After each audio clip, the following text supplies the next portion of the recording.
What up, everybody? I think we're live for Self-Care Sunday. It is so great to have you here. As always, please let me know if it's sounding like weird or off or anything.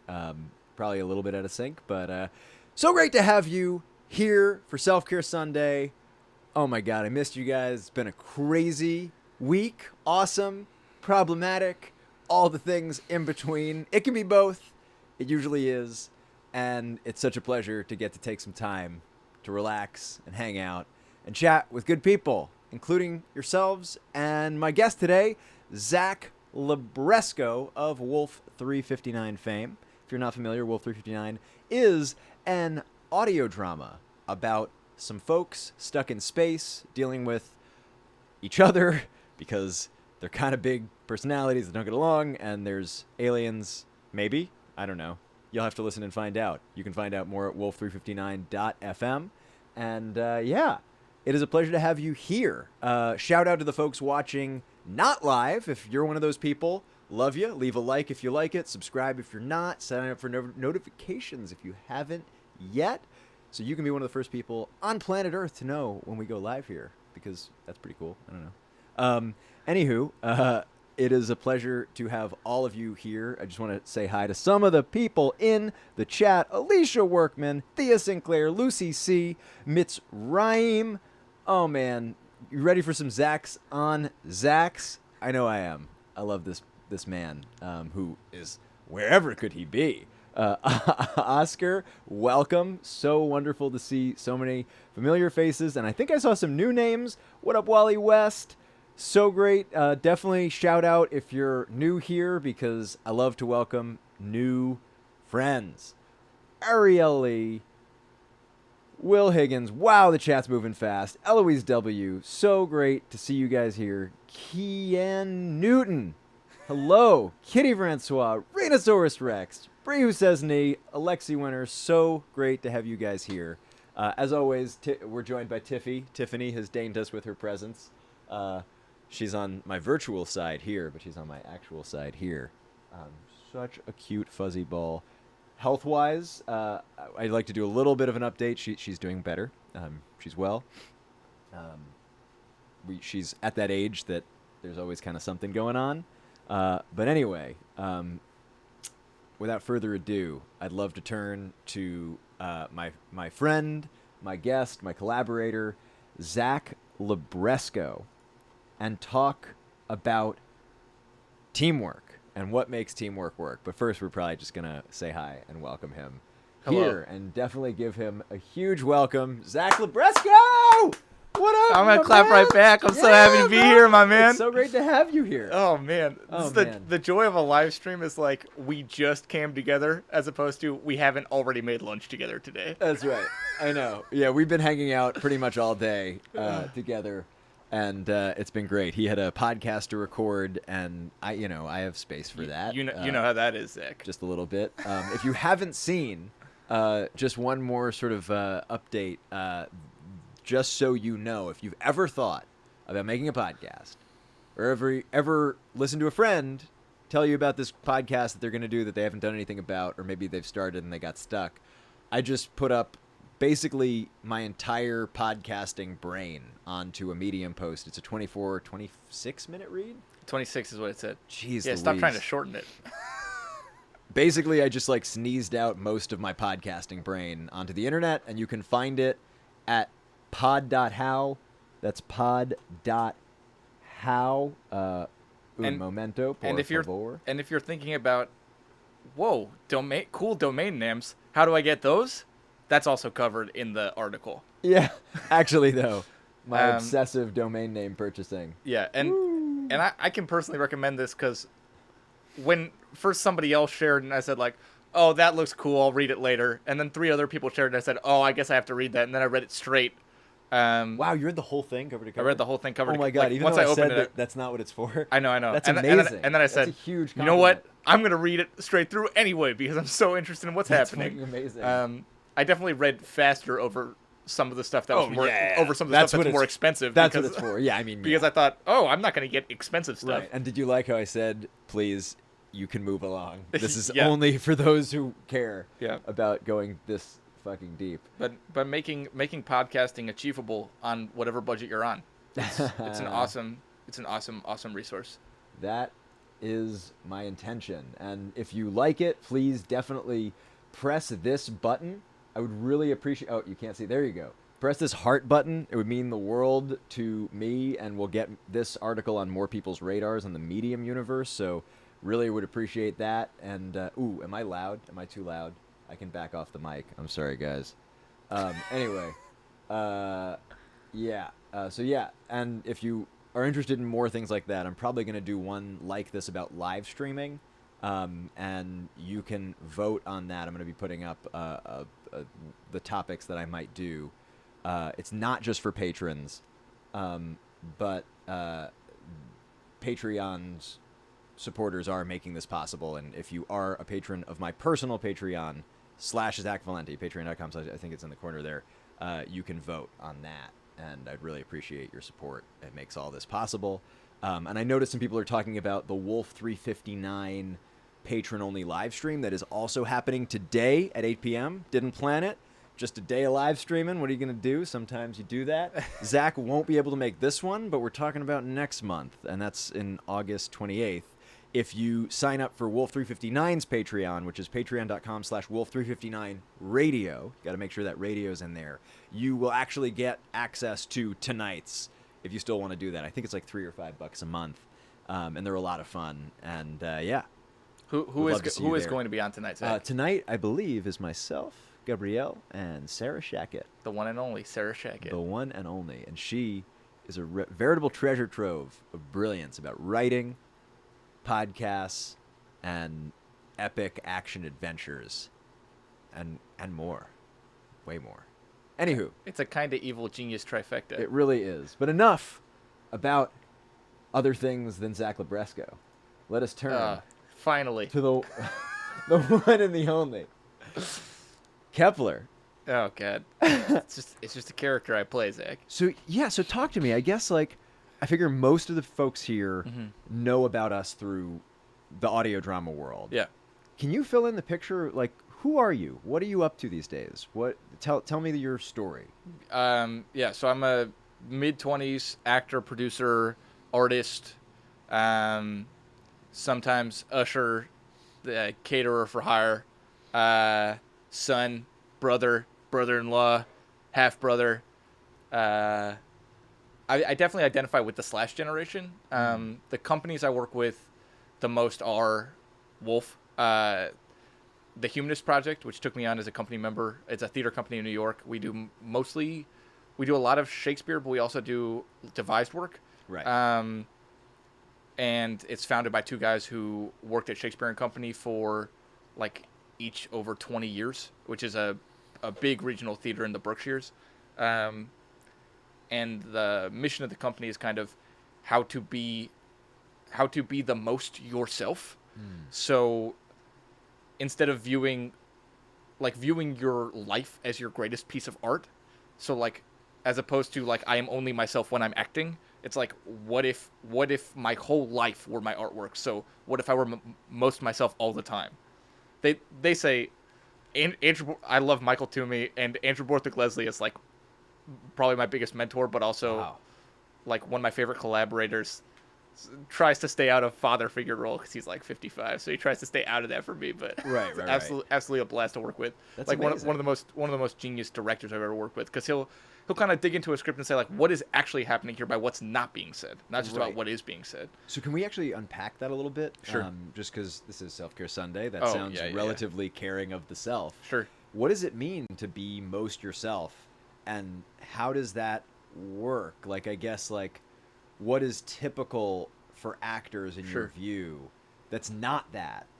And I guess what have you found in this, and what are some of the how-tos? Yeah. So these guys are professionals, so a lot of the stuff they do is stuff they've discovered over 25 years of working in their craft that they're bringing to their teaching, and they've been teaching for that long as well.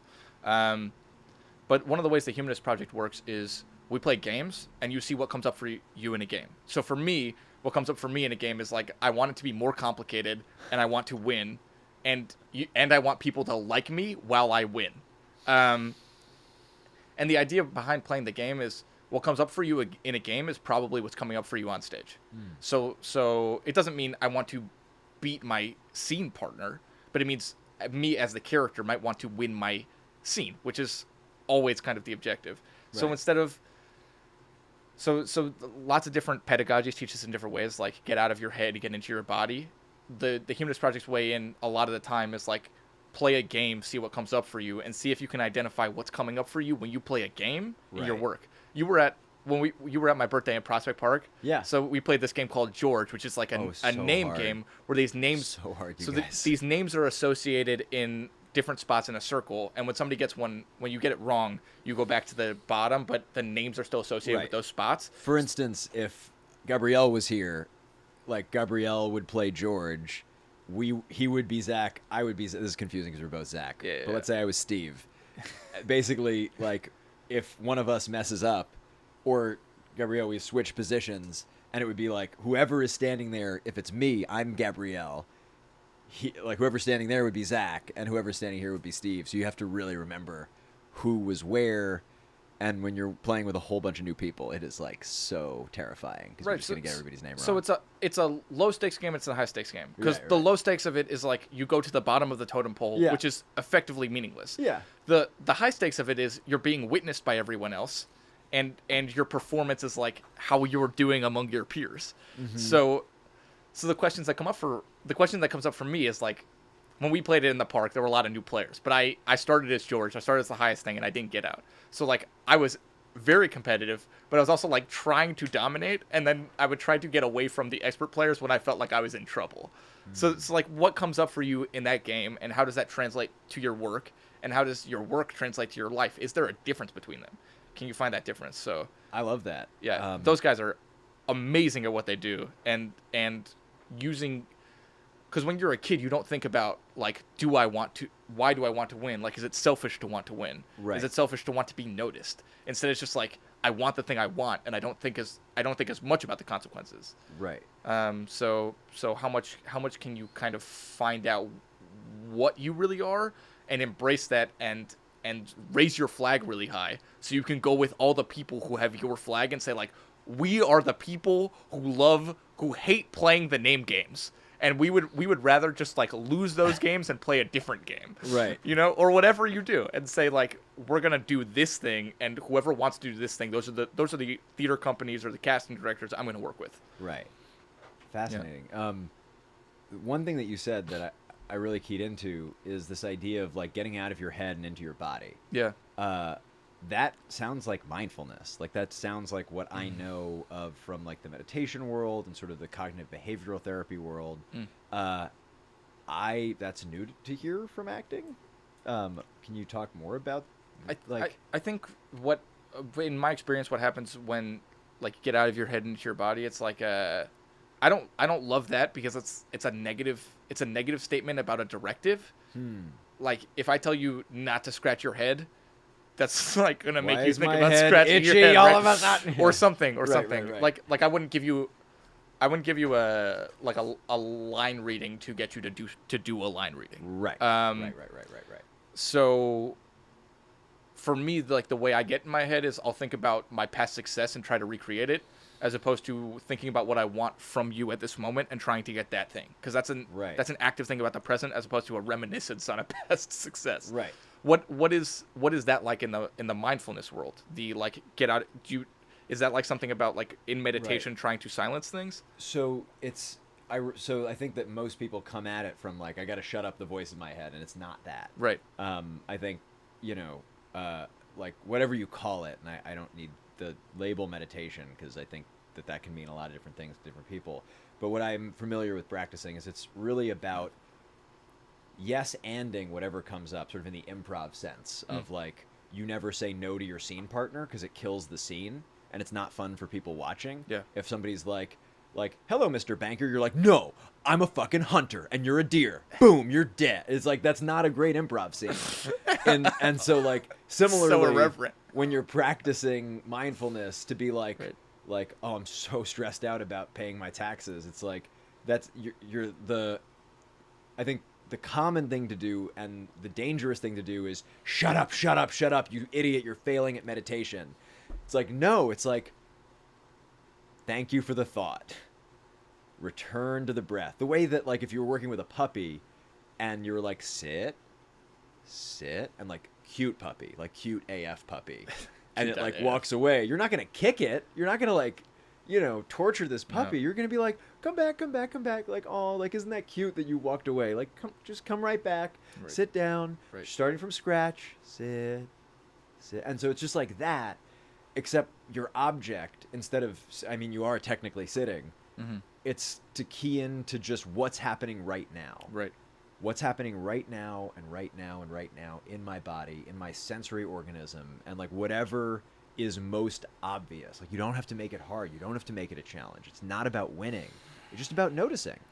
Noticing Awareness. attention. Where, like, is that what comes most easily to the Yeah. awareness? Is it the breath and the sensation of where the breath is coming in and out? Maybe the nostrils, the belly. Is it just the weight of your body against whatever, your feet on the floor, your butt in the chair, your back against the whatever, Yeah.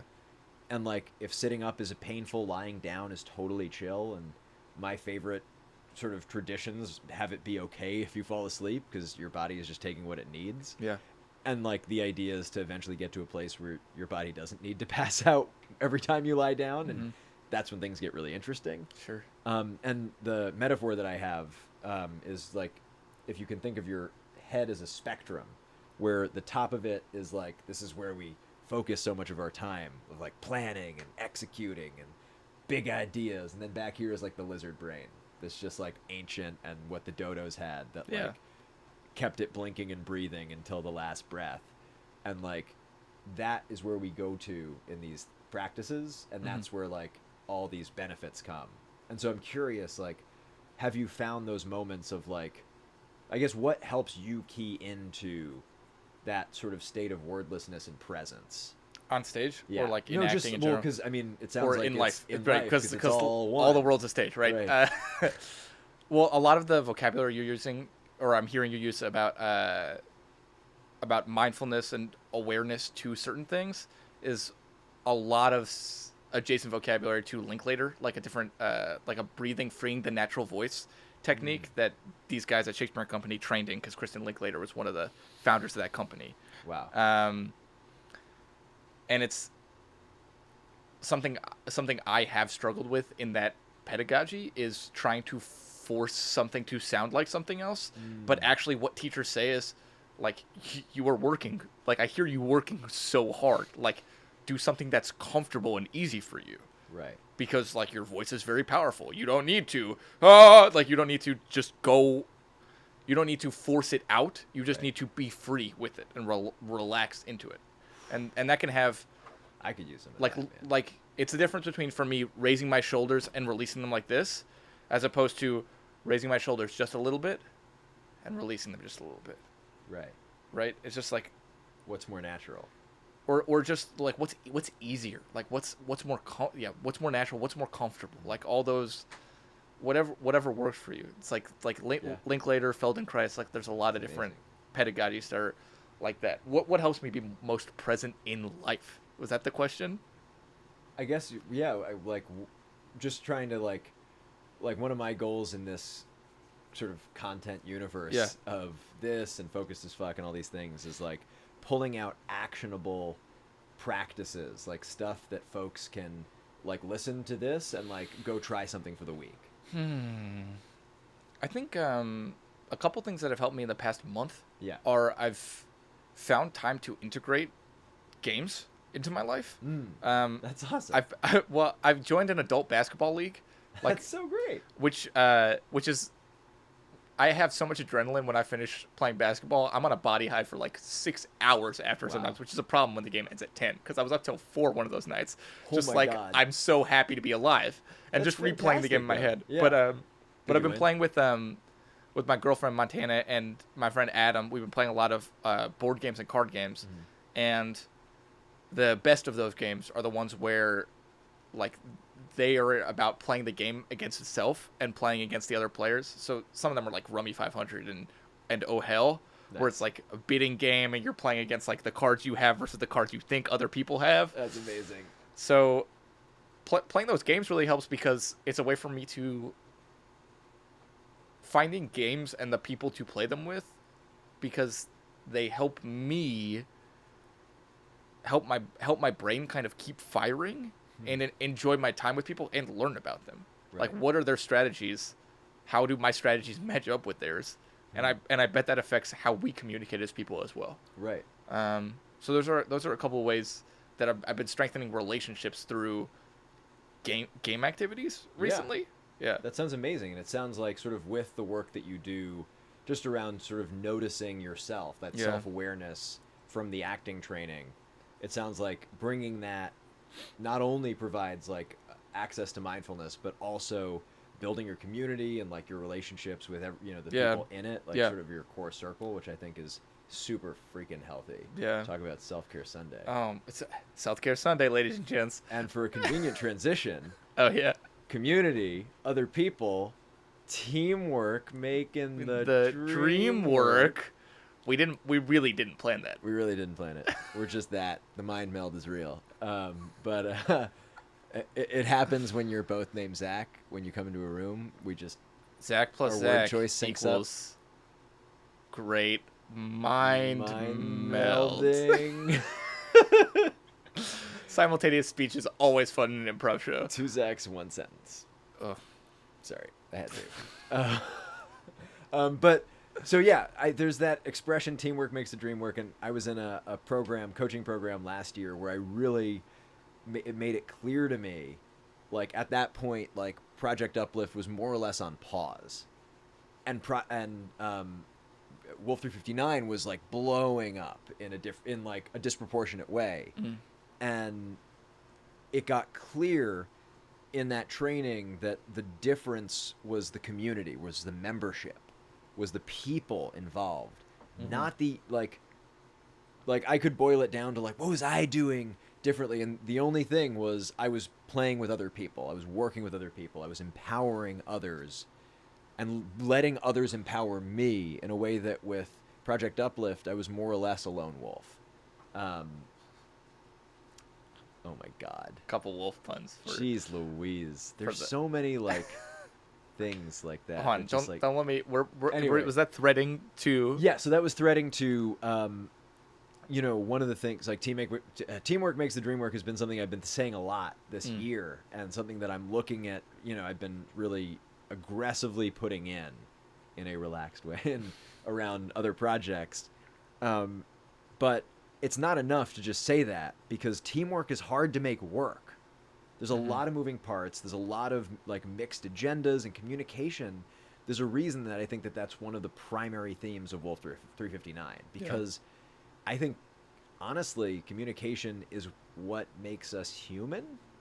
Like, I think the last person on Earth is arguably not a person. Super deep. Like, they're just like, I don't know what they are. But, Right. I think that we are social organisms. And so we were talking before the show about just like what sort of works in working with others. And I guess I'll just give you the floor to sort of, where does your head go when I say that? let me ask you a follow-up question on that. How did your communication change from with Gabrielle, who was, you guys were the kind of co-leaders at the beginning, more so than now? I think of it kind of as you and Gabrielle and Sarah as the people who are running the ship. Yeah, sure. How did your communication change with Gabrielle from being in planning to that to producing the first season to season 2, and then to bringing on so many more people in season 3? Absolutely. Well, you have me to blame for everybody being involved, because basically he wanted to do a one-man show. Right. Just because he was sick and tired of waiting around for projects to get off the ground. Because especially with video stuff, and he was living in LA at the time, things go slow. I read the pilot. I'm like, I love the concept. I really need this to be an ensemble. He's like, fine. Like after a couple of days. And what's interesting is that I think the partnership between us allowed that to actually jam in a way that I think his original vision of like this is going to be my show that I'm going to truck out, you know, it wasn't, obviously we would have gotten episodes out faster if it had just been me. But because it was both of us working, and like he's like, oh, we have to find people for this. I'm like, well, I can do the other male voice if you're down, and I would love to do that. And he's like, fine, like that makes our jobs easier. And, well, okay, great, you'll do an accent, like, you know, fine, whatever. And like when all of a sudden, because I knew her from high school and from our college, Michaela Swee was on board. It was like, okay. And it was like that happened relatively fast. Yeah. So I think that there was just logistically like a sense of momentum pretty early on from the divide and conquer sort of thing. Right. And I'm better with things that other people want to like bring to me, and I'm getting better at applying that to my own things. Of like, oh, this person would be great, and we can totally ask them to help, because then I'm helping a friend. Right. Like I have trouble asking for things for myself in a way that I don't for other people. So I think one thing that I've been sort of looking at is a sort of figuring out, even if it's like fake it till you make it, how is this in service of someone else, even if it's something that I selfishly want to do to make that gel. I think I've gotten off your question. No. I mean, okay, great. Self-care Sunday. Level up, Self-care Sunday. I guess my question is more like, how has that relationship evolved in your own communication? Right. In terms of, and I guess, and the leading part of that is like, in the explicit and in how explicit you are and how transparent you are about what you need to do, because you started, because my understanding of, you started out with an idea, but now you have such a clear idea of where you're going. It's more about efficiency and execution. Well, what's interesting, so I think the thing that was really beautiful, and I really credit my friend Miles Bouquet, who also went to Wesleyan, for teaching me this, is we were really clear early on about roles. And it was just super upfront, like right from the beginning. He's like, I am the creator of this show, and like I would love for you to be a like creative voice and shape the show. Hell, he changed the entire format because I had an idea and he was willing to entertain it. So I felt like a co-creator, and I don't care about that title enough that I was just like, I'm down to be your co-executive producer and the star, you know. And like at this point, like, is Eiffel really even the star of the show? No, but like I get to be in more episodes than most people, and like my reason for getting into the show was to like build my profile and stretch creative muscles that I hadn't gotten to as a voice actor. Just gunning it for commercial work where I wasn't getting booked, and I was doing the same like 3 voices. Right. And so it really, really served me to have a partner who was like, I want to fucking write you lines to do that, to like learn to really act and not just like play different sort of cadences of like you selling shit. Right. And trying to not sound like you're selling shit, and like, So if you were gonna, to synthesize that, like you got something you wanted from this project, but the relationship was always kind of like, you're going to do all of, you guys had a split division of labor, like. Yeah, I think the idea was like, it was an agreement of, I think early on it was a little bit more 50-50. And I think there was a certain amount of, it was always a little bit 60-40 in the sense that he was the one writing the show. Yeah. And I was helping, but like in the way that I wanted to build my portfolio as a voice actor, he wanted to do so as a writer. Right. And most of the show is writing, honestly, in terms of time spent. Oh yeah. And so, you know, I think I did a decent job of like moving things along and sort of lighting a fire and following up and sort of project managing early on, in a way that him and Sarah very much taken on that tactical role, and in many ways they manage me now around producing stuff for Patreon and things like that.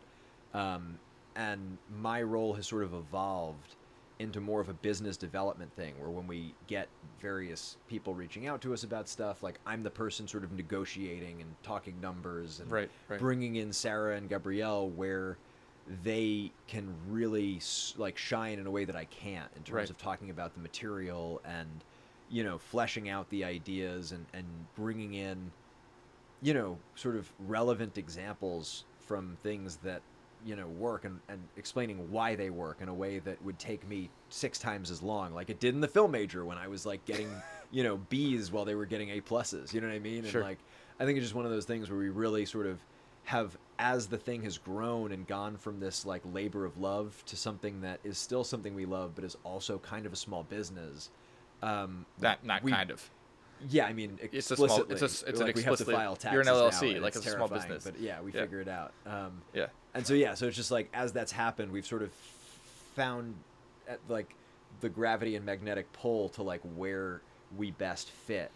And I think the thing that like in some ways, like we have less time for like I don't know, like Gabrielle and I used to spend like 8 hours a week together when we were working a startup together. But anyway, like Right. yeah, we've been like work husbands for like the last 3 years, and it's been amazing. Like and like I'm a better person working with Sarah and Gabrielle than I am alone. Yeah. Cool. And I mean, talking about I hope that was useful. no, but talking about doing the things you're good at or that you're interested in. Right. It's like, I know Gabrielle's laptop has almost been in the grave. Yeah, I've kept it alive. Yeah, and you resuscitated Twice, You yeah. resuscitated the laptop, and more importantly, got the episode Right. off of the laptop and exported it. Right. Well, and it's interesting. It's like I think that there is something to, and we're going to talk about this a little later because we have a call in that we'll get to probably in the next like 15 or so minutes. But I think there is something to the Toucan Sam, follow your nose wherever it goes. All right, go a little farther, please. I think it can feel selfish. So like right now, like we've hit a wall where like at some point we're going to turn off the Patreon because we're not going to be making new content. Right. And the show's going to be live and we're going to want to like have a place for fans to gather and be chill together and like get to like contribute to the show if they want to and get something for it. And so that's probably going to be the store. Right. And I am just so strapped for time with all the things that I'm juggling. Right. And I've been really nervous to like really delegate, especially, to Sarah because, well, Gabrielle's writing the show and I'm working like 20 jobs. I feel guilty asking Sarah to take time out of her week that's Right. like relatively unpaid at this point because we're still fucking spinning the plates to make it work. And like, we're making money on Patreon, but when all's said and done, we're really not making money. We're paying ourselves back for the debt that we've earned. And we're just starting to turn that. And like, I look forward to like, paying like the best thing ever was like getting to write checks for everybody involved in the special. Cause like, I feel like people's time is worth money. And that's, Sure. We have Sure, me too. the agreements that we have around sharing profit because I think that that's not what we got into it for, and I think it's only fair that we all sort of benefit according to our participation. And so that said, I feel really guilty being like, hey, I need this stuff done and I need it done in a, like kind of a particular way, and I don't want to micromanage you, but I also want to rely on you to do this by a certain date and like be able to like call you out on it when it it's not. But I feel Right. weird about that because I've never been I've never been a boss of my own company in the sense that like managing others in a way that I've had the experience of managing people at other companies where it's like I have the deferment of like we got to do it for them, bro. So like like I don't really care if you don't do it. Like I do, but like, what I mean? I have that out to like kind of couch like we're buds, but like I hope you work hard. Right. Versus like I kind of like am steering the ship here, at least in part. And it's not like I'm not taking Right. like, I mean, suggestion, but the point being like I've had to like kid glove myself to be a little bit bolder and like ask Sarah's permission to be bolder with her to be like, can I give you more of this responsibility so that we can take ground? Yeah, that kind of explicit and transparent communication is really important, so people know what they're signing up for.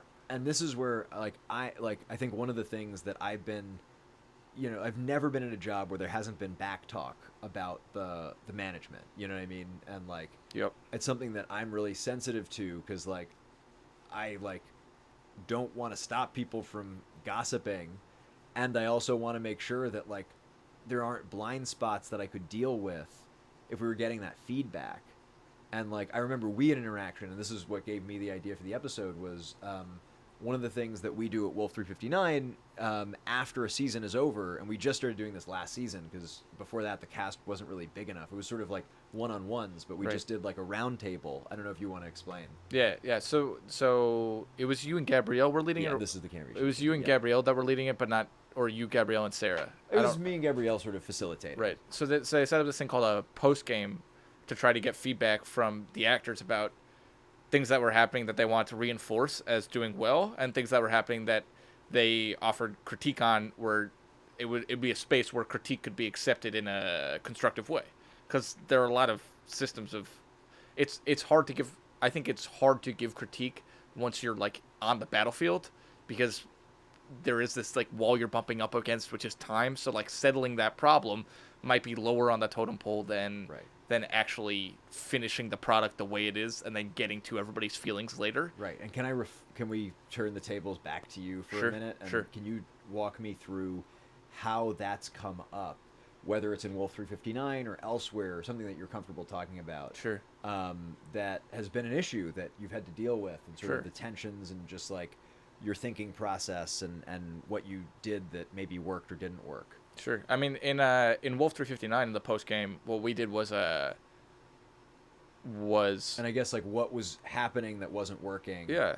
And there were no big issues, but something that I don't usually go through in acting, and this is also because I haven't done a ton of voiceover acting before Wolf, is like fellow actors giving me notes during the thing. Now for Wolf, some of the actors are also writers, some of the actors are also producers, like both Zach and Emma, and Cece also put in her part on the special, I think. Yep, I want to give everybody their writing credit. Yep.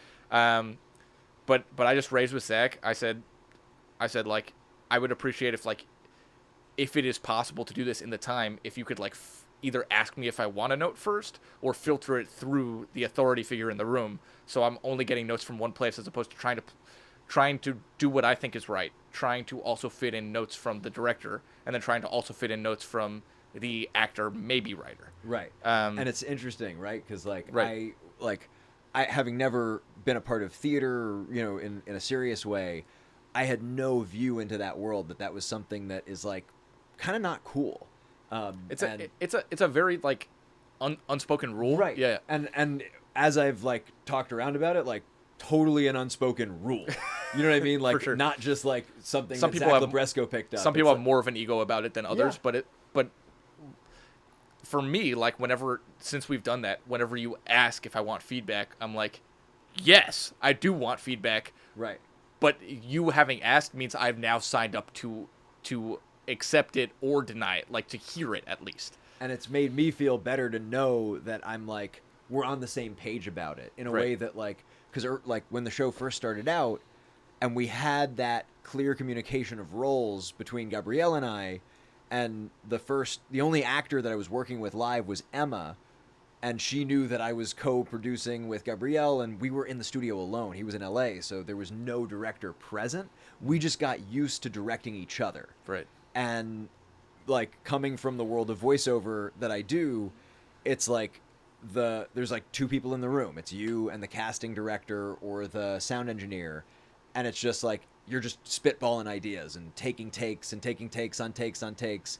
I don't have a formal formal training in acting, so like I'd never been present to that unspoken rule. So I was like blindsided hearing that and surprised and totally got the world of it. Right. And was kind of mortified that like we'd been in that situation, and like not like irrevocably. It was just like, oh yeah, totally get it. Wow. Yeah.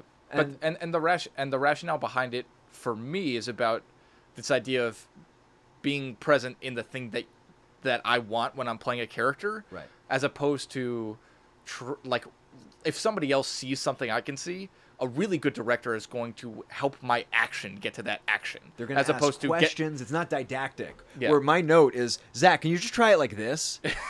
And like, or right. Yeah, it's about. I mean, and if you haven't directed a lot, like it's a phrasing thing. It's like do you, instead of leading in a question, like really asking a question or saying okay, what's going on with you? Like, did your girlfriend break up with like to me, Zach, like, did your girlfriend break up with you? Like, why are you running away from this? Right. Like, do you actually want to do this or not? Exactly. Right. And like the world of voiceover notes are very much more that like we have an hour in the studio, like do it, and they'll say politically incorrect things all the time just to get the person to like have their brain snap into that spot to just get it on tape. And it's not like deep character work, right? So it's just like a different ball game. No, and something Gabrielle does. I mean, Gabrielle, I think, directs really well, and he does it by getting at you in a way where he gives you a direction where you can fill in the blanks. Like will you underline this word? Will you put a ... here? Will you take a little breath here? Yeah. And then I get to fill in why I'm doing that. Exactly. Which I like a lot. And Yeah. but something I reinforced at that post game was how good you guys are about scheduling far in advance, or at least giving windows to schedule far in advance. Because something you talk about is like it's hard to get everybody in the room together, and something Wolf does really well is gets everybody in the room to record together. So we're always, I mean, except for Michaela, we're always acting with live bodies.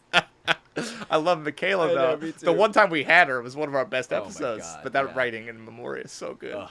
All right, enough reminiscing. Michaela, we miss you. We love you. Hope you're well.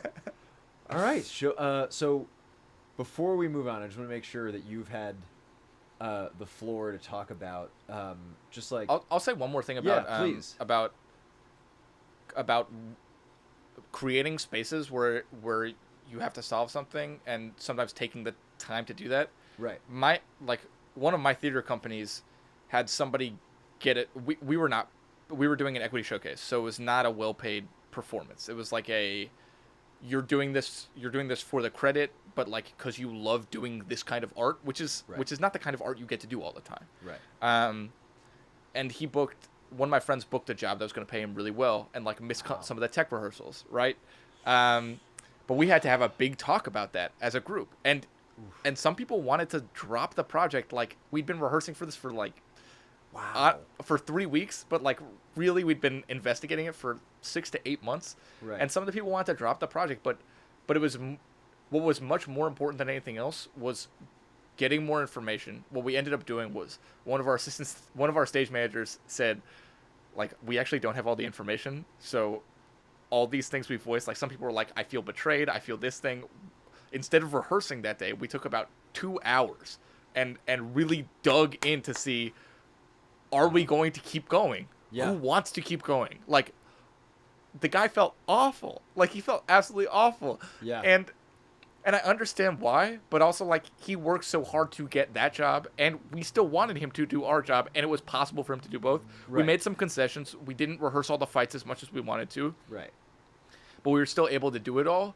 But what was more important than anything else, it took me a long time to get over it, too, with, like, some of the things people said in that room that day, was for everybody to say the thing they needed to say, to actually go forward and not harbor it any longer. Right. And what do you think you guys did structurally that allowed that to work?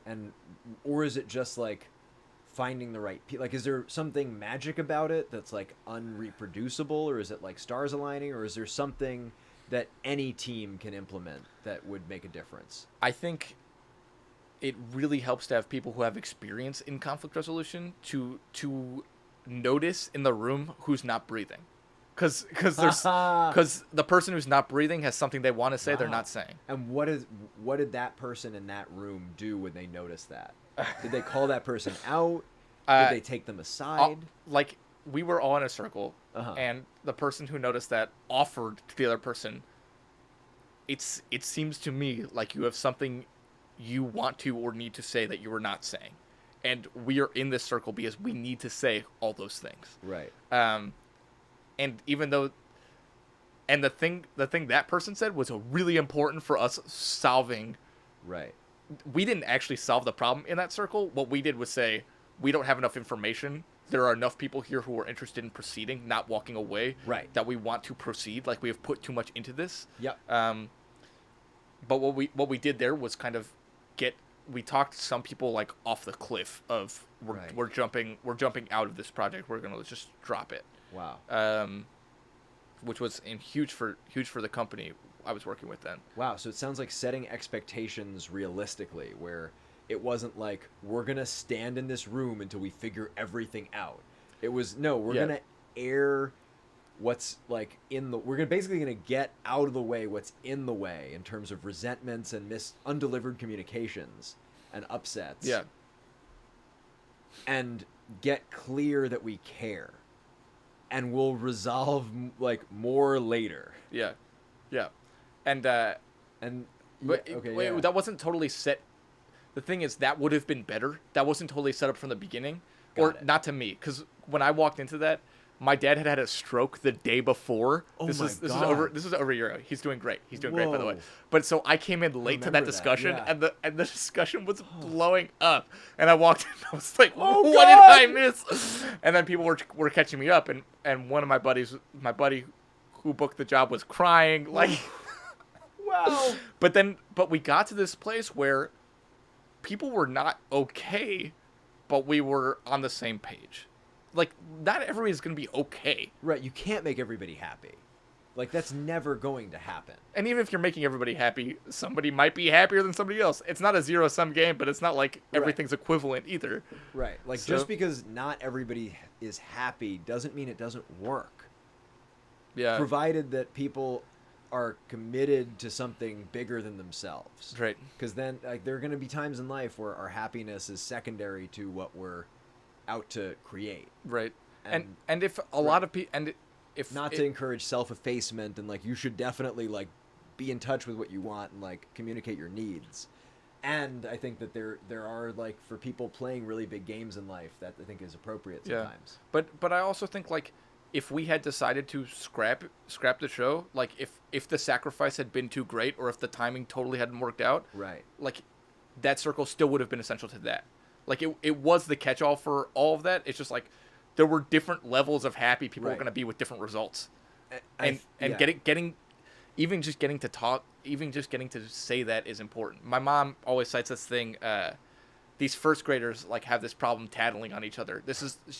My mom does like lesson plans for K through 12, really mostly elementary social studies, but a teacher or a lesson plan she read was all these kids were tattling on each other in first grade, and what they really needed to do more than get the recognition or get somebody in trouble was just to say it. So the teacher put a big ear on the wall, and whenever they needed to tattle, they would just go over to the ear and say the tattling thing. That's amazing. So they did it. They go back to finger They painting. feel so much better. They feel incredible. Yeah. And that's like the oversimplified example of what. I mean, maybe we're just tattling our feelings in some way to each other in that circle, but we need to be heard by our peers so that everything's on the table, so we can actually evaluate all the things as opposed to trying to evaluate the unspoken things too. It's impossible. Right. I think one thing that I've heard that's been drilled into my brain is what you resist persists. So when there's somebody that you're upset with, like for instance, if we had gone the rest of Wolf 359 with I give you unwanted direction in a poorly delivered way, I don't think we'd be friends the way we are. No, and Yeah. I think like that's how we start harboring resentment, and that's how like when we don't talk about it. Right. And makes me maybe start dreading coming to rehearsal or start dreading coming to performance as opposed to looking forward to what can I add Right. what can I add to this character these people have written for me, who are my friends and like people whose artistic careers I am interested in, and what can I give as a team member and take as a team member. Yeah. And that I think that for me, I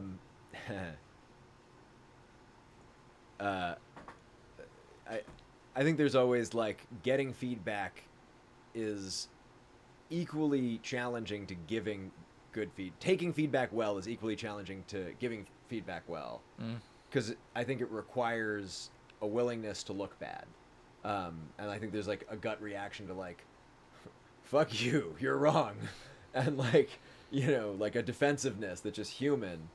And I think that like I've been lucky to have good teachers that like my half-life of that has decreased dramatically over the years, because I used to be a real sourpuss, in a way that I think I'm less of a sourpuss. Still have my moments for sure. Yeah. And I think that was the thing that occurred to me when I cooled down from like why didn't he tell me this sooner? Like what? Like I've just been like being an asshole and like you've let it happen. It was like, wait a minute.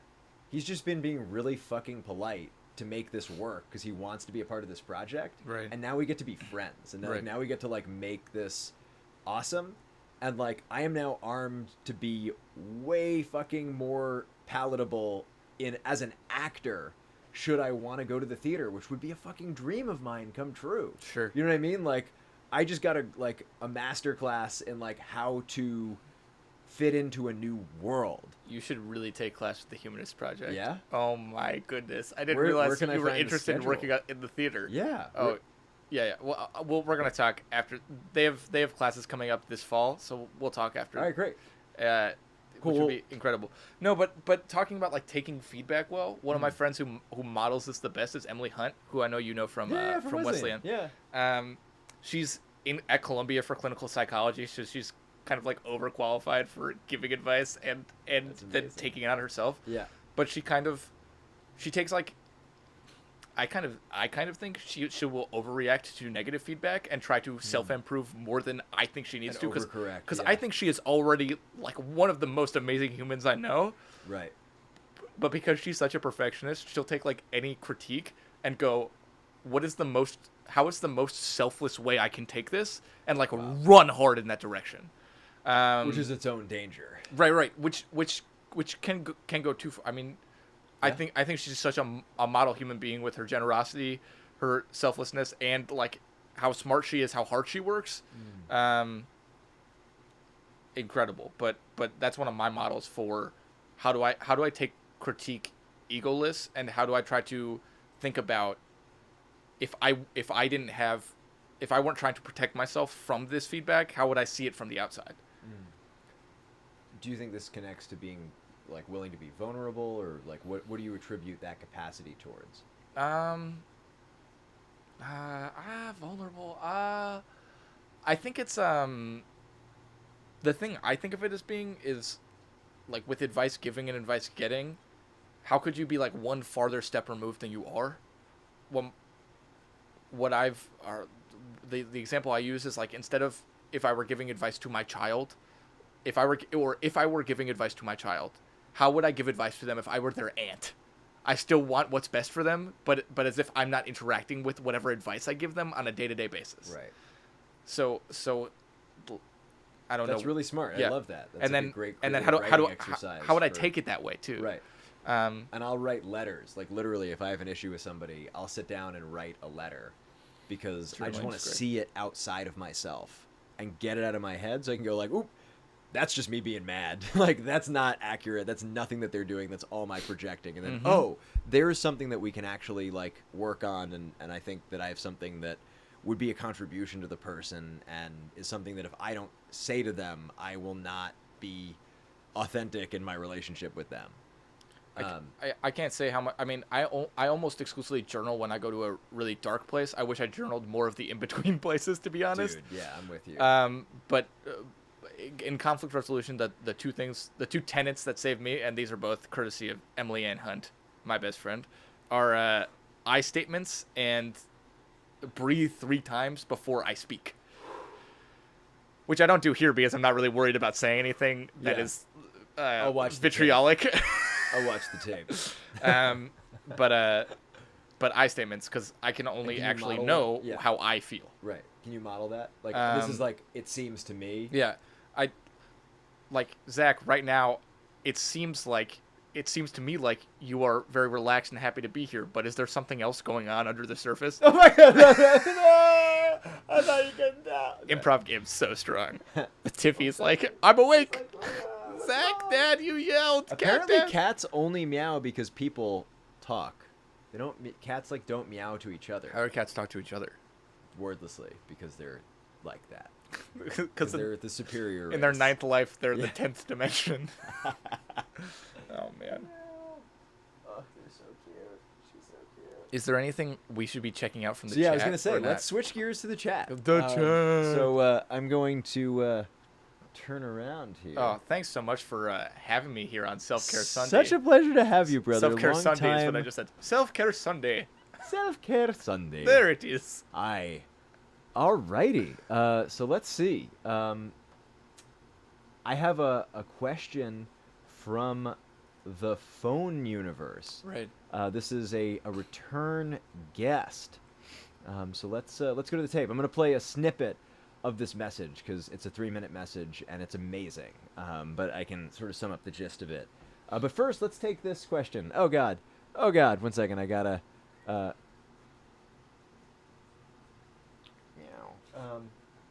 I gotta go back up. This chat is booking. This chat Wow, you guys are amazing. What up, Marietta?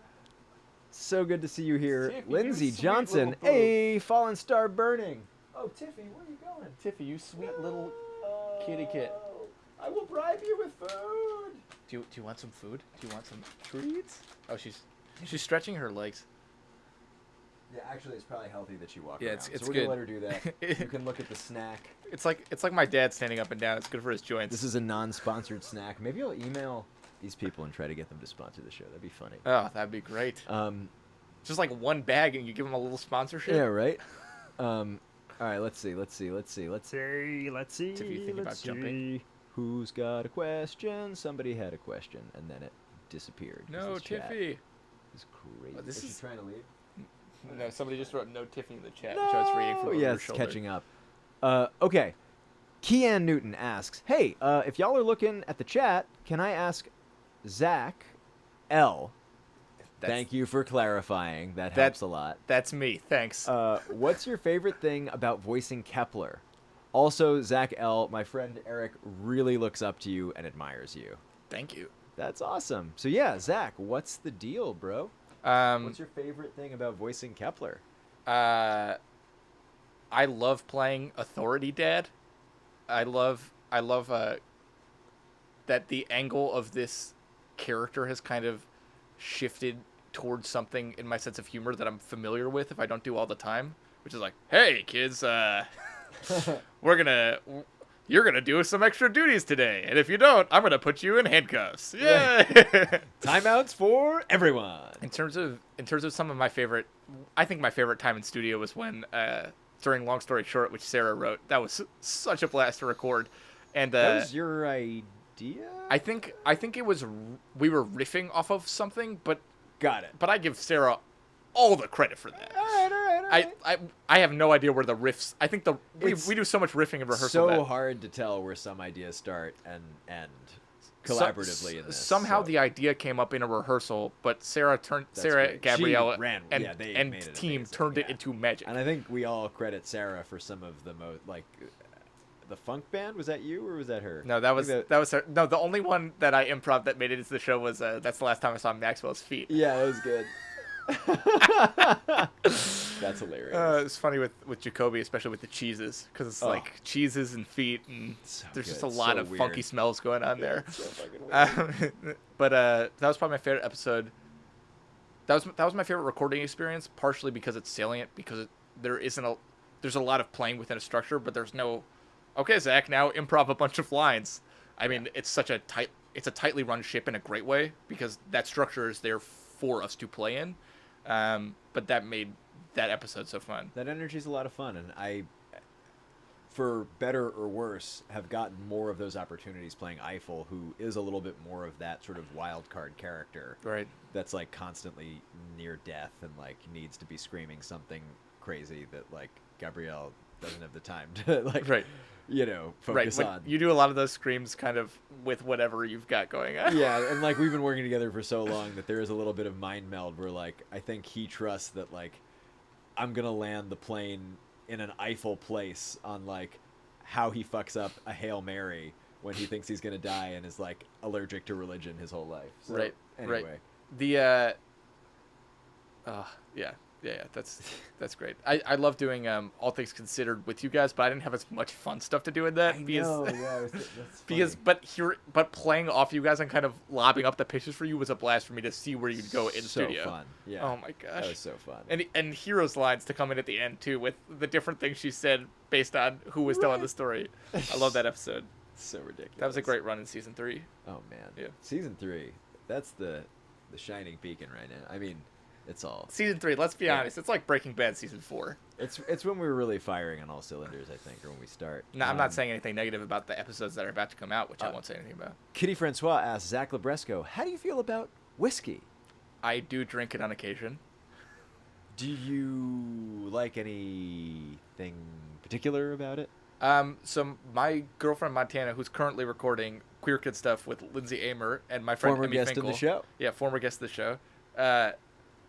My girlfriend Montana voices Teddy now, which is the absolute best. That's amazing. She likes Lafroig, which I just learned the name of yesterday. So I'm not really educated on whiskey, or I don't drink that often. Yeah, me But neither. but when I do, I enjoy a Speyside malt. Is there anything other than the flavor that you like? I like the feel of it in my head. Fishing with Zach. Fishing with sex. All right, let's see. Everybody in the chat, feel of it in your head. Oh man, that's so funny. Oh, we were all thinking the same thing. Wow, that's great. Yes, we were. Yes, we were. Great minds think alike. Oh my God, Alexi Winter. Oh my God, he's dating one of the Queer Kid Stuff gals. Darn tootin'. I'm also dying, slowly. Yeah, sort of a habit of being human. Yes. Alrighty, folks. I'm gonna play this call Nice. from Ryan. Hello, hi. So it's Roni again. Oh, Ronnie. Not So I totally saw that the theme for this episode Hashtag Google Voices transcription. Hashtag is terrible. was teamwork and making teamwork work. Sorry, I'm like quoting the title at you. You already know what it is, but I think that might be. so anyway, my question is kind of like a two-parter question. So the first part is, well, I'm kind of like the main person thing behind this podcast that I'm doing. And, you know, I have a nice, wonderful crew, but my wonderful crew is, they're basically all they do, they're all just the voice actors. I mean, I'm not saying that voice acting is like the easy part here, but that's like in the whole podcast scheme, that's all they really do. And I kind of do the rest, where I'm writing it, I'm directing it, I'm doing all of the online stuff. I mean, I hold the domain and the website, and I'm the one that's kind of putting most of my time and energy into it. And so, I mean, I'm kind of getting to the point where I feel like I might be taking on too much. But like, at what point would you really think, or would you like consider, hey, maybe it's time to start parceling out things to other people in the crew? Like, should I start assigning someone, hey, can you investigate sound effects? Can you do music? Can you kind of keep an eye on the Facebook page?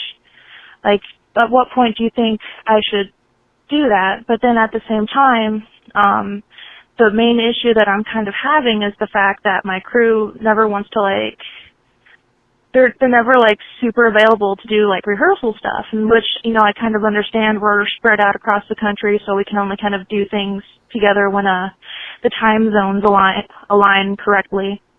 And, you know, everybody has jobs, everybody has school. I'm trying to like accommodate that, but I'm also just kind of like, it's been a couple months and nobody's really getting back to me on doing rehearsal stuff and getting together so we can finally start getting stuff put together to like, you know, send out into the world. So on one hand, I want to start like deputizing people and saying, hey, you know, can some of you kind of step into these other roles of like trying to do music and doing, you know, sound effect stuff and kind of helping me put it together. But at the same time, I don't want to be like, hey, I want you to do this, and then not have them step into the role because they're not even, you know, coming to rehearsal.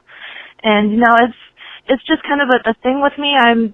I try my best to work well with groups, but I don't always have like a good track record with that, just because I have super high standards for myself, and it's like, I can do this the best, and I don't want to say they can't do this the best, but I'm just kind of like pulling this onto myself, mostly just because, you know, I don't want them to, you know, be... Oops. Is that an okay place to stop, Zach? Great. 1 second. Please call me Oakley. Oakley. Is that Oakley who called? Or is that somebody else? I don't know. Oh, right. I got it. Oakley and he. Yeah. We're gonna get back to you, Oakley. But first, I'm gonna try to give Roni a call. See if we can get Roni on the line. You got your headphones on? All right, great. Because this is a super relevant question. Do I have my headphones on? We have so much to talk about here, and we will see. We'll see what we can do and what we can work out. And just in case you're wondering how this came about, what am I? Yeah, there we go. You can call in to Self Care Sunday. I'm still working on the UK number / the international number / figuring out how to make this work with Skype. It's really easy with Google Voice in a way that it's a little bit more challenging with other platforms, and I'm still sorting that out. But you can call in to this number currently. I'll get a voicemail. I'll check it out. We kind of like to screen the calls just to, make sure it's relevant for the thing. I think this is super duper relevant for Self Care Sunday. All right, and I'm sorry if that was super duper loud and then it got quiet. Let's give Roni a ring. Boop, boop, boop, boop. Boop, boop, boop. Ring, ring, ring, ring. Ring, ring, ring, ring. I'm going to lower the volume if I can. Oh, God. Sorry, guys. Yikes. That's loud. Yeesh. Hello. Hey, Roni. Hey. So great to talk How to are you? Good. 1 second. I'm just going to lower your volume on the stream. Can you say hi? Sorry. No. That's Hi. definitely my bad. 100% my bad. I totally get this. It's definitely something that we've dealt with Wolf 359. And I guess, where should we start? Because, I think that it might be easy to, hear this as, my friends aren't doing enough. I've been there, so I know that this is, I am freaking overwhelmed because it is hard to make a show, especially one that's working and one that I'm putting my best into. And it really does help to distribute, and it's really hard to distribute because everybody is busy. So I guess, Zach, do you sort of have anything that immediately jumps to mind to jump in? Well, I get questions. yeah, follow-up questions? the thing I think about most is there are a lot of things we don't know about the situation, but right. But there are, feel free to add, that's for but I guess the question is how specific can you be in your asks for the people involved in the project so that they can know exactly what they're signing up for, and then they can decide whether that's too much or the right amount. And then you can really easily hold them up to, I wanted you to do 2 Facebook posts a week, and for example, 2 Facebook posts a week and respond to messages within 72 hours. Right. And you said you'd do that, and we agreed that was what you were going to do, and then you didn't do that, so what are we going to do about it? Right. I guess my question for you is, did you start this show, is it your original idea, and did you start with sort of a co-producer, or did you sort of open up to a lot of people at once, and does everybody sort of look to you as the boss? Well, I was the person who came up with the idea in the first place. I basically just kind of put out an open call, looking for people to just kind of come in and help, and most of them want to just come in for the voice acting. And, at that point it was just it's not going to be too much. But then when I started really getting into it and realizing how much work there was, I was like, yikes. So I'm kind of doing everything else while everybody else is kind of chilling with voice acting. I know I didn't mean to phrase it like that, but I know that's how it can feel really quickly as a show gets going. Right. And it's really hard to get everybody to show up at the same time and place for rehearsals and stuff like that. I know that's something that we deal with Wolf. It's something we deal with Under Pressure, with the Procyon Network. So, it's a common issue in non-one man, one woman, one person shows. I guess, is there anybody on the team, because it sounds like everybody was pretty clear that they're not interested in doing anything other than voice acting early on? Or is that not the case? Was there somebody who seemed to be sort of down for anything, or maybe interested in writing or producing or anything like that? Well, they've said that they're like, yeah, hey, I can do music or I can do this, but when I say, hey, are you doing this? They're just like, oh, this came up. I can't do it right now, but I can do it at some point. Right. And Can I this is not some interrupt? point. I kind of need now. Yeah, go ahead. To interrupt, did they say they can do it or they want to do it? They said they'd be interested in doing it. Okay. You can work with interested in a way that I wouldn't engage with. Can is that's great that you can. I can go to the moon, but I'm not focused on it right now, and it's very unlikely. Maybe. You know what I mean? I can play for the NBA, but it would be a snowball's chance in hell. So just it's possible I'm not injured in a way that prevents me from trying, but it's also just not a priority. And if I tell the truth, I'm not going to do it. And I would really feel free to give people permission to tell you the truth. And that was sort of it sounds, and correct me if I've misunderstood you as well, but it sounds like most of the people are remote, so you guys the people aren't all in the same place. Is that correct? Yeah, we're not all in the same place. I mean, I have, 2 kids in New York. I have somebody in California. Sure. Is there anybody local or relatively local? I'm sorry, can you repeat that? You kind of cut out. Sorry. Is there anybody that's local to you or relatively local? No. Mm-hmm. I guess the question I really have, which touches on what we've been talking about today, is there a way that you can set up a space to get an honest answer from people about what they are realistically willing to take on? And the work that involves for you is can you break those up into achievable things that you can kind of measure up with them, and will it be less work for you to supervise than it would be to do yourself? I know Gabrielle, for us, does a ton of editing work that if somebody else had started doing it from the beginning, he might not be doing now. But at this point, somebody else wouldn't take that from him. Yep, it's a little late in the game, and I guess from what I've heard, it sounds like you've been dealing with this long enough that I think we've gotten an answer from everybody. It sounds like you're at a point where you've kind of checked in with people enough, and it's been the same conversation of yeah, I'm really interested. Oh, sorry, not now. That if actions express priorities and speak louder than words, they've kind of spoken about what they're going to do. I would do what you did that got you. Do you like your actors? Do they act well? Are they doing a good job in that role?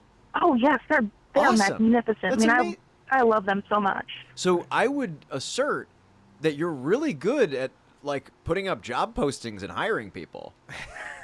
Because if you got great people by shopping for actors, when all you thought you needed were actors, because I didn't read the post. I don't know if you were I want people to collaborate, and then they just wrote in, they're I want to act and I do other stuff if you need it. Or if you were I'm casting, and you got a bunch of actors showing up who then were I'd be down for other stuff. Because the problem we've run into with Wolf is a lot of people, even Zach, have offered to do stuff that there's a fair amount of context that would take a fair amount of time to communicate. For instance, for Zach to help out in the online store, it would take about 20 hours of onboarding to show him how to use Shopify and get him an account, and it would cost money to get the extra account, and then there's Photoshop skills involved with that, and some coding, and so there's a lot of stuff that would be on the way to doing it that by the time it's done, we've used up the time that he has in the month to help out in the store. Sure. In a way that letting him know when the AMAs are for Patreon, I think, is a better use of his time. Right. That incentivize that people come to the AMAs and support us on Patreon, and we hit the stretch goals to make more Wolf, which is ultimately, I think, the work that we want to give Zach is acting work as opposed to sort of intern work. Right.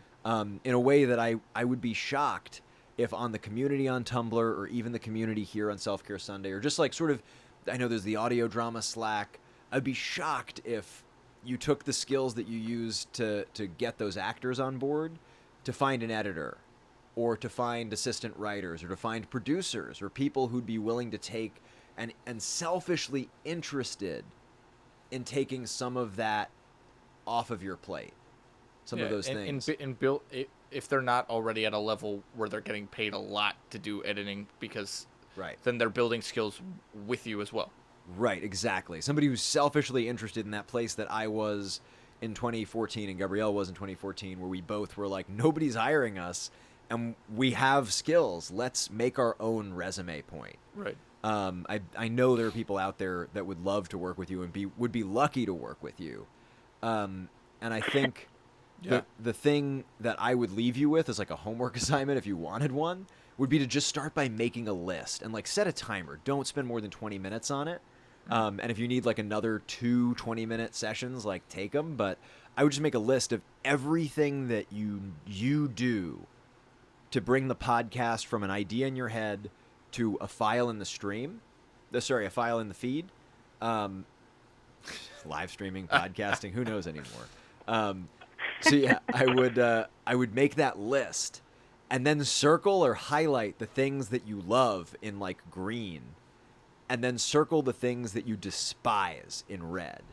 Because what you despise, like one person's trash is another person's treasure, is like the same with work. Somebody's going to love dealing with your budget.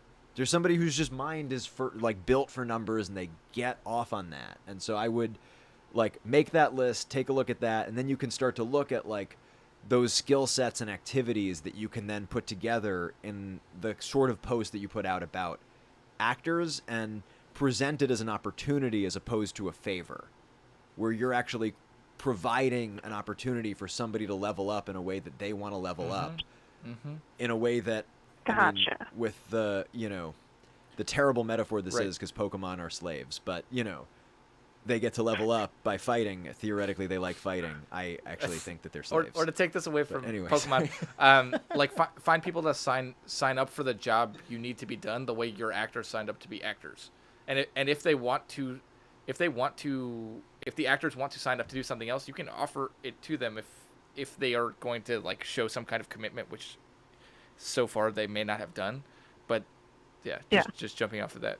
Because what the stuff you've signed up for that you're passionate about, you're going to do because you're passionate about it. At least at this stage, because people aren't paying you for it, so you don't have cognitive dissonance about it. And I won't lie to you. There are going to be some things that you want to get rid of that you're going to have to do to make this thing work. That's part of work, and not all of work is fun. Like Gabrielle still has to deal with scheduling. I've tried to take it off his plate. We've tried to use other services. And that's the thing. If I ever work with you guys in a non-actor capacity, that's the thing I would do for you guys. That's awesome. Yeah. And that's like, it's so painful to deal with people's schedules. Right. But the thing is, that's what I do for my theater. There's so little overlap that there's a lot of like one-on-one stuff that it would just be slowing down the process to have somebody else do it, where it's just, he's got to be on Skype with Michaela because she's not going to make the big rehearsal, or, like Zach's got a thing, or like I have like other work that conflicts, and so he's got to do a one-on-one with me. As much as that is just waste of the time he could be spending on the story, it also just wouldn't work to externalize that based on where we are. In a couple years, God willing, we can have an employee of the company whose job it is to do that. A producer who's basically a stage manager. Yeah, exactly. Yeah. And like, that's like one aspect of their job that's not glamorous, but they're willing to do it because they get to be around and learn other things. But in the meantime, we're still sort of upstarts, and there is that element of like, I, for better or worse, kind of need to edit because I don't have the money to hire somebody else to edit the Patreon videos that we do. And it would be weird to ask one of our patrons to edit it as a favor because like, you guys are our boss in that regard. So anyway, I digress. There are some non-glamorous things, but I do think that there is a lot that you could probably outsource in a sane way. It may take some time. It might be more work at first because you're doing all the things and you're looking for people. And managing them is going to be hard. Like, I've had interns that are more work than, not having interns to do the same thing. So there is an onboarding process. But when you find those good people, it becomes worth it. Yeah, exactly. Gotcha. Yeah. Thanks for calling in. Yeah, really. Yeah. Good luck. Thank you guys for, calling me back. Absolutely. Have a good one. All right, you too. Y'all take care. You Thanks. too. Bye-bye. Self-Care Sunday. Bye. We call you back. Self-Care Sunday. That's awesome. More taglines.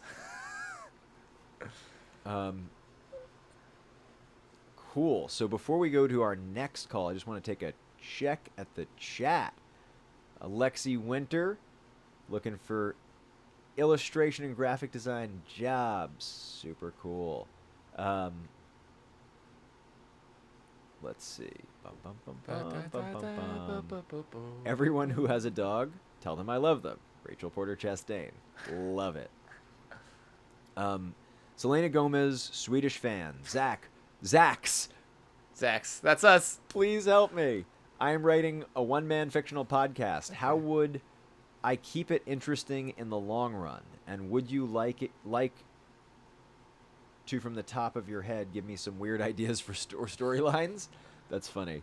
Top of my head, Mole Man in the New York City subways complaining about everybody else in the world being an annoyance to their mole life. How would you keep a one-man show interesting? From an actorly perspective. One person show? Yes, one-person show. Thank you. Yeah, it's how do you keep it interesting? Well, I mean, Night Vale isn't one person, but they do a pretty good job keeping it interesting. Definitely closer to a one-person show format. You know what? Early on, at least. Here's some homework. Go on to YouTube and search The Regard of Flight by Bill Irwin. It's not a one-person show. It's 3 people, but see a great clown storyteller. Go research great storytellers. There's so many resources online between streaming, all the different places you can find stories. That's one of my personal favorites. Right. There are some classic audio dramas that I think Gabrielle has on his Tumblr. From Audio Drama November or December or whatever. I know Tumblr is such a pain to parse through. But yeah, basically, I think the big thing to think about with audio drama is how are you constantly redefining the story with discoveries? Because it's like comedy comes out from like after a really serious scene. Where'd you get that clown suit from? And it's like, oh my God, they're at a funeral in clown suits. Like, what's going on? Like, wooden overcoats, right? Classic. And it's just, right, and so it's just like if it's a drama, like just like how can you omit things and then sort of bring them in like a smart way? So like I think the initial conceit of Wolf was going to be, we think that he is like the most misunderstood man that has the hardest time and that everybody else is just a jerk. And slowly we start to discover that he's an unreliable narrator. I am so curious how Gabrielle would have made that work for more than 10 episodes based on who we know Eiffel to be today. I just feel like he's so transparently a flake. Right, and I think that show could still exist. It definitely could still exist. And so like, right, I would just look at like, how does your character understand the world? How do you understand the world in the situation? And how do you want your audience to understand the world in the situation? And how are you balancing that, like, sort of the different levels of knowledge? Hierarchies of knowledge was something we talked a lot about in school. Basically, like be really careful about where your hand is on the faucet of what people know at any given time. And, like, what your audience knows versus your characters and what you know versus both of those two.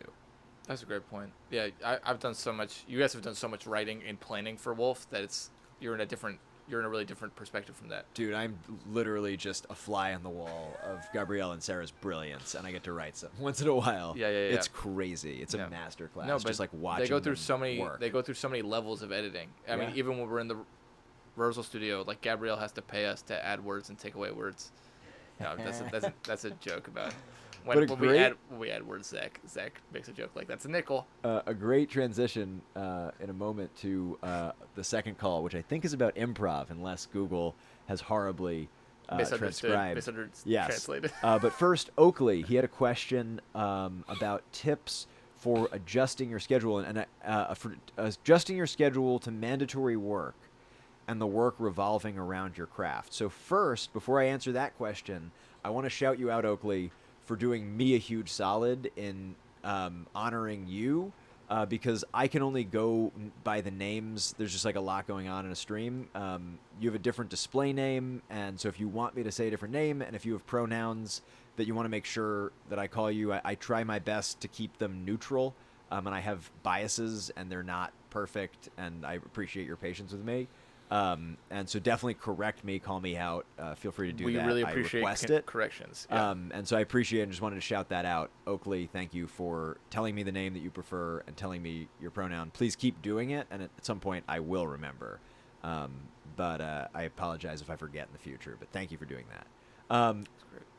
Zach, do you have tips about scheduling mandatory work and dancing with that? Like your buddy who, sort of made the production Right. miserable with like that big paying job. Briefly, yeah. I guess you have to make time for your craft. There's no, whether that's 2 hours a week or that's Right. 15 minutes a day. If you're an artist, you're an artist, and you have to make time for it. There are plenty of different ways to make time for it. Yeah. And making time for it doesn't mean I have to rent a studio and dance. It could mean like I'm going to be mindful in this way for 15 minutes, or I'm going to read this play aloud with these people, and that's all the time I have this week. Like if you're balancing the time you have in your week and the money you need to make, like obviously there are things that are going to get in the way, and it might shift from week to week. But make an achievable goal for yourself, and if you can, ramp it up. I love that. That's what. And I don't do this all the time. Sometimes I think of, I'm an actor and I go to a lot of equity principal auditions, so auditions in the city. And sometimes I think of that as like I'm going on auditions, so I'm doing the thing I have to do as an artist, but it doesn't. Auditioning is such a separate animal from acting with people that it doesn't really count. So when I kind of let it does like it's a business check, Right. but it doesn't get me to a Creatively. place where I can see myself progressing, or I can see myself working through something besides working something through about auditioning in an audition room necessarily. So I have to make that time. I can't count that time. Right. I have to make my time, and rehearsing in my room can be that time, but it's better to rehearse with a partner in a studio, Right. or it's better to read 7 plays in a week. Right. It depends how much time you have and how long you're at your job and what kind of job you can get to also focus your life around your craft, if that's what you're interested in. Right. That's awesome. That's for me. And I think that for someone in your position who's basically building your life around your artistic craft, I think it's equally important that you're getting those auditions in and making sure. So like a friend just put me onto a Reddit post that somebody wrote with this distinction, this idea of having no 0 days. And what that means is if there's something that's really important to you, like acting, whatever it is that you're passionate about, have no 0 days. And what does that mean? It means no days where you do nothing towards that thing. And it can be as simple as, if you're trying to be a musician, literally touch the strings of your guitar that day. Just touch them. You don't have any time, like the world is burning. You have time to, on your way out the door, whoop, touch the strings.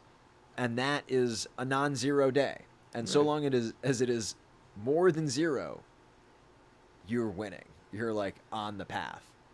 So I think that that's like a good way, especially for people like myself who've dealt with depressive episodes and experiences of, sort of anxiety, things that have kept us sort of off the court for health reasons, physical injury, basically like there are medical reasons why you might have a 0 day. I think even with medical problems, you can have a non-0 day when you really honor the non-0 part, that it can be small. It can be smaller than you think is relevant and still count. Right. My family always travels with books, which kind of frustrates people who don't understand this conceit, because like we're on a train and instead of talking, we're all just reading. And so Montana will say to me like, I want to hang out with you, I want to talk on the train. I'm like, I'm sorry, I'm conditioned to want to read on a train, which is, I think, a good thing. But my dad, when he runs out of his newspaper, when he runs out of magazines, like somebody will ask him, do you want to read this book I have, or like this extra thing I have? And he always says like, I'm traveling with my mind, so like I still have something. And to say what you're saying, like it can be a non-zero day if you're reflecting on or journaling about or making some kind of, and progress isn't always forward, but making some kind of progress in your craft in the way that you think about it, in the way that you approach it, and in the way that you reframe obstacles so that they're easier for you to overcome. Yeah. Like it's not just about, for me, it's not just about getting in studio. It's about reflection. It's about reading. It's about going and seeing. It's about networking. It's about so many different Putting in things. self-care so that any of it's possible. Hashtag self-care Sunday. Ba-boom. I wish like that were some kind of brand you were gotta promoting. Yeah. It's a literal blank mug. That's not true, but it's not relevant. It's the same Mayday coffee, which is That's funny. amazing. All right. Let's do this last question. Oh, before we go to the last call, I did have a question from two folks on Twitter. Oh, great. That I promised that I would get to. Let's do it. Bum, bum, bum, bum, bum. Ba-da-bum, bum, bum, bum. Let's see. All right. So first is from Carly D. Chromatic Mask on Twitter. Did I say Tumblr? I meant Twitter. Anyway. So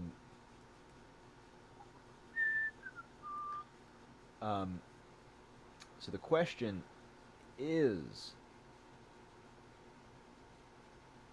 plans have come up that prevent me from joining this. I was hoping you could give me some advice on boosting personal projects. I want to make a video for school teachers and administration that includes multiple clips by young people with anxiety in order to raise awareness for the struggles we can face in an educational environment. I have a plan set and a post made, but it's difficult to get it seen. Any tips you could provide would be greatly appreciated. Getting eyes on things, that is a great question. And, you know, it's one of those things that's like, we've been real lucky in the Wolf 359 universe that, like, for the most part, we focused on making something and making it regularly. So that would be the first thing that I say is, like, just don't put all of your eggs in one basket in terms of creating a message like this. I think a lot of us, I know I personally related to social media as a soapbox for a really long time. Sort of like a movie theater where I get to put stuff in the theater, but the problem is the theater is empty most of the time, even though there's like a ton of people that could go. There's like, you know, billions of people online.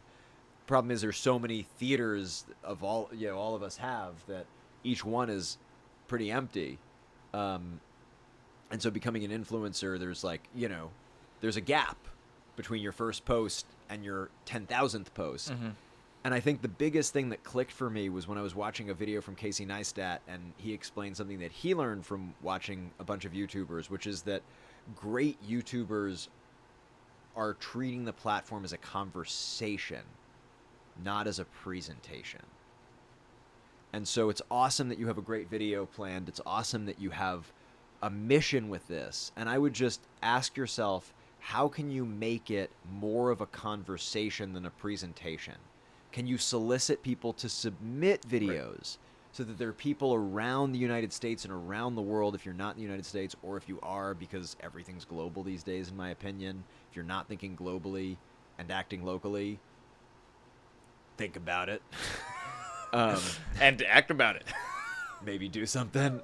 But yeah, I would just like look at how can you make this a back and forth, a two-lane highway, and not just you shouting at the world that this is important, because it'll get more traction because people will have a self-interest in sharing it and participating.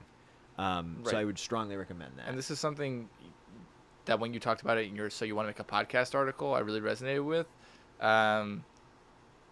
If you make the thing you really want to make, it will be easier for you to promote because you care so much about it. Right. Or if I had said all those things with I statements, but I was really talking about you because you wrote that. Right. That was a you statement faux pas example. But the idea behind it is I have made, it's kind of like the I am what I am. I'm going to hold my flag high, and whoever wants that thing is going to come and get it as long as I've made that thing the best I can and the most it can be. Right. Like, that project sounds incredibly altruistic in terms Sounds of amazing. Right, And like right. it is totally of service, which I think is critical for both your staying power in the thing to manage burnout and interest and generate an interest in doing the things it's going to take, the bitch work, excuse my language, but just like the work that sucks and the self-care that it's going to take and just like managing everything that it's going to take to make this work. Being of service, I think, is the juice. To me, it sounds like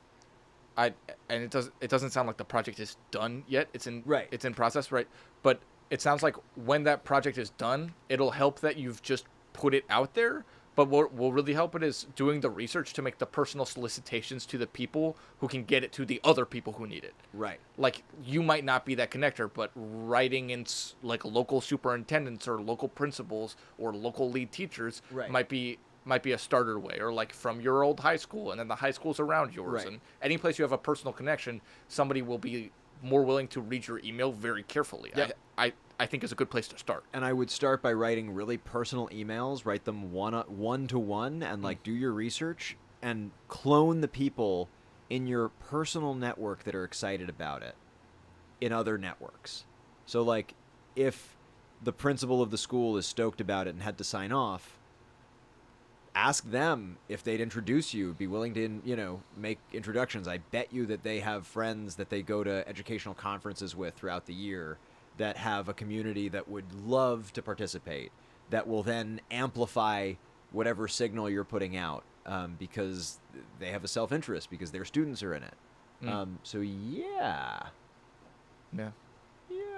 that's cool. That's something that I forgot to mention in the podcasting article, I think, is this idea of the second you have people listening, because like we didn't do a lot of marketing on Wolf. We just focused on making the best show we could.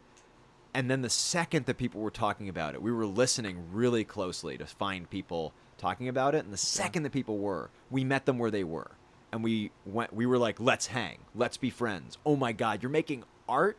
What? This is such great art. And like, Wolf isn't a talk show as a podcast, which makes it a lot easier to incorporate like the way that all the WNYC shows have listeners saying their announcements and their ads and things like that. I think is a really fun way to engage the audience and make it feel social, and probably has those people share it with their friends and family, which has more people discover that show. But I don't think it's like as selfish as that when they thought of that idea. I bet they were just like, we love our fans and we want to hear their voices in our show, because that's cool. It's a cool thing to do as a creator, to get to collaborate with your fans. No, and I love what Gabrielle does, which is Fan Art Friday, where not only do I love the artwork people do on the show, but I love like then going to those people's pages and getting to see more of their artwork. I suspect that might be a combination of Gabrielle and Sarah, or Sarah Shackett herself. Just sorry, Sarah. Credit where credit's due. Yeah, give the credit to the people who need the credit.